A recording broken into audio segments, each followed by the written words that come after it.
Banyaknya permintaan atas tanah yang berbanding terbalik dengan ketersediaan tanah, kelengkapan administrasi dan ketidaksesuaian dalam pembayaran ganti rugi, hingga keterlibatan mafia tanah menjadi penyebab utama maraknya kasus-kasus sengketa pertanahan di Indonesia.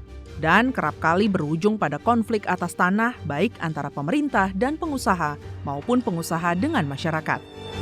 Sejumlah persoalan terkait penyelesaian ganti rugi tanah milik masyarakat ditemukan di beberapa tempat saat DPR RI melakukan pengawasan ke sejumlah daerah. DPR pun ikut serta dalam mengurai peliknya masalah seputar pertanahan yang juga melibatkan masyarakat pemilik tanah adat dan mendorong pemerintah untuk segera mencarikan solusi. Saat kunjungan kerja ke Provinsi Kalimantan Timur, Wakil Ketua Komisi 2 DPR RI Lukman Hakim mengatakan, beberapa kasus penyelesaian sengketa pertanahan di Provinsi Kalimantan Timur masih menggantung akibat permasalahan tanah yang tidak bisa diselesaikan dengan hukum formal. Untuk itu, Komisi 2 DPR RI mendorong penyelesaian menggunakan pendekatan hukum adat. Ada beberapa konflik tanah yang juga membutuhkan kearifan, tidak sekedar berdasarkan hukum formal semata-mata.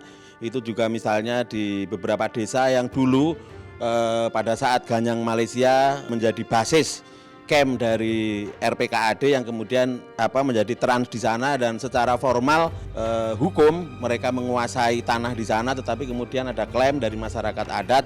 Tentu ini juga tidak bisa diselesaikan dengan pendekatan hukum semata-mata. Sementara itu, anggota Komisi 2 DPR RI Rifki Nizami Karsayuda menyayangkan sengketa penguasaan lahan yang selalu muncul pada saat proses pembangunan akan dilaksanakan. Dalam konteks pembangunan IKN, Rifki Nizami mendorong komunikasi intens dengan masyarakat sekitar, terutama masyarakat adat. Ketentuan perundang-undangan kita memungkinkan untuk kita mencari jalan tengah itu, dan karena itu tadi saya menyampaikan ini. Karena kalau itu tidak dilakukan, maka bisa terjadi potensi konflik horizontal antara, bahkan yang lebih parah, antara negara dengan masyarakat setempat. Di lain tempat, menindaklanjuti aduan masyarakat Wai Abung, Kabupaten Lampung Utara, Provinsi Lampung, terkait persoalan ganti rugi tanah masyarakat yang selama ini belum diselesaikan pemerintah. Ketua Komisi 2 DPR RI Junimart Girsang mengimbau pemerintah untuk membayarkan uang ganti rugi kepada masyarakat Wai Abung sesegera mungkin. Kelengkapan dokumen yang dimiliki masyarakat diharapkan bisa mempercepat proses pencairan ganti rugi tanah adat yang telah terjadi sejak tahun 1964 atau 58 tahun silam dengan estimasi biaya ganti rugi sebesar Rp9 juta per hektar. Tentu pemerintah dalam hal ini harus memberikan hak daripada rakyat. Dan dokumen yang ada itu menunjukkan tidak ada suatu halangan pun oleh pemerintah untuk tidak membayarkan ganti rugi lebih kurang 125 miliar kepada masyarakat Wai Abung. Dan tadi kita juga sudah komunikasi dengan Bupati Lampung Utara, dengan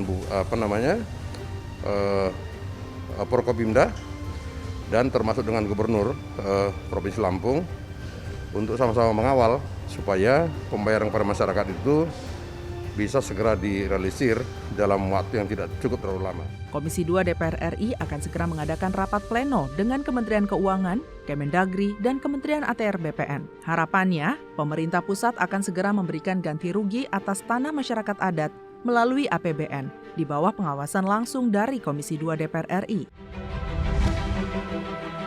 Mandeknya pembayaran ganti rugi tanah masyarakat Lampung Utara menjadi sorotan karena tanah tersebut akan dimanfaatkan negara untuk kepentingan pemerataan penduduk transmigrasi dan lahan TNI Angkatan Laut. Wakil Ketua Komisi 2 DPR RI, Syamsur Rizal menyayangkan penyelenggaraan transmigrasi yang semestinya dilakukan untuk pemerataan ekonomi di seluruh daerah. Namun di Lampung Utara, program transmigrasi justru dimonopoli oleh pengusaha-pengusaha yang sebagian besar menguasai lahan. Perlu untuk hal ini didudukan. Kita kan berpihak pada rakyat ini. Yang kita pertanyakan apakah penetapan daerah untuk trans itu sudah sesuai dengan peraturan. Kemudian bagaimana mereka melakukan penyelesaian soal sengketa dengan pihak-pihak masyarakat kecil, masyarakat lokal, dan kelompok trans. Begitu juga dengan para pengusaha. Nah, ada satu lagi yang unik dari keluarga kerajaan, dari Raja Tulin namanya. Itu juga menuntut ganti rugi, menuntut hak mereka. Nah, ini yang saya tanya tadi, itu bagaimana penyelesaiannya oleh pihak pemerintah. setempat, baik itu pemerintah Provinsi Lampung ataupun pemerintah Kabupaten Lampung Utara. Hingga saat ini, Komisi 2 DPR RI telah berupaya membentuk sejumlah panja untuk menyelesaikan persoalan sengketa tanah dan lahan. Salah satunya panja pengukuran ulang hak pengelolaan, hak guna usaha, dan hak guna bangunan, dan juga panja mafia tanah. Pelaksanaan program pendaftaran tanah sistematis atau PTSL juga didukung untuk menghindari sengketa dan konflik pertanahan di Indonesia. Tim Liputan TVR Parlemen melaporkan.